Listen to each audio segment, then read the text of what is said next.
كريم شهر عظيم عظيم عظيم قم للعبادة। এটি ন্যারেশনে আসছে, একবার আমিরুল মুমিনিন ওমর রাদিয়াল্লাহু আনহু মসজিদের মেম্বারে উঠে খুতবা দিচ্ছিলেন। তখন সিচুয়েশনটা এমন ছিল যে নারীরা তাদের বিয়ের মোহর অনেক বাড়িয়ে দিয়েছিল। ওমর রাদিয়াল্লাহু আনহু ভাবলেন যে এমনই যদি চলতে থাকে তাহলে বিয়ে করা কঠিন হয়ে যাবে। তাই মেম্বারে ওঠার পর তিনি বলেন, হে লোকেরা, আমি দেখছি যে তোমরা মোহরের পরিমাণ অনেক বাড়িয়ে দিয়েছ। আমি মোহর ম্যাক্সিমাম নির্ধারণ করলাম 40 দিরহাম, তোমরা এর বেশি ডিমান্ড করতে পারবে না। যখন তিনি কথা বলে মেম্বার থেকে নিচে নামছিলেন, ঠিক তখনই পিছন থেকে একজন কুরাইশি মহিলার সাউন্ড আসলো। তিনি বললেন, হে ওমর, আপনি কিভাবে এই হুকুম দিলেন? হু আর ইউ? আপনি কিভাবে ফতোয়া জারি করলেন?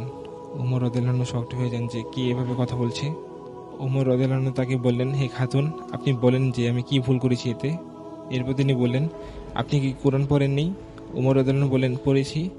মহিলা বলেন, আল্লাহ তাআলা কোরআনে বলেছেন। আল্লাহু আকবার। সেই মহিলা ওমর রাদিয়াল্লাহু আনহুকে বলছে, ওয়া আতাইতুম ইহদাহুন্না কিনতারা, তুমি যদি খাজানা সমানও মোহর দাও, ইউ ক্যান ডু দিস, কোনো সীমাবদ্ধতা নেই, তুমি দিতে পারো।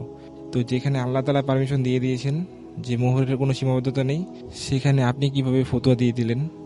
তখন ওমর রাদিয়াল্লাহু আনহু কি করেছিলেন? তিনি কি গার্ডদেরকে বলেছিলেন যে এই মহিলাকে ধরে নিয়ে যাও, তার ঘর বাড়িতে আগুন জ্বালিয়ে দাও? তার কত বড় সাহস, সে আমার সাথে কিভাবে কথা বলছে? তিনি কি এটা করেছিলেন? নো। তিনি তখন সাথে সাথে আবারও মিম্বারে ওঠেন এবং তিনি তার ফতোয়া ক্যান্সেল করেন। তিনি বললেন, আল্লাহ তাআলা যেহেতু মোহরের ব্যাপারে বলেছেন যে যত ইচ্ছে ডিমান্ড করতে পারবে, তাহলে আমি কে যে এটাকে লিমিটেড করব? এরপর তিনি নিজেকে বলছিলেন, হে ওমর, কেমন জামানা চলে আসলো যে মদিনার কুরাইশি নারীরা তোর থেকে ভালো কোরআন জানতে লাগলো। সুবহানাল্লাহ। তিনি নিজের সেলফ অ্যাসেসমেন্ট করতেন এবং সেলফ অ্যাকাউন্টেবিলিটি করতেন।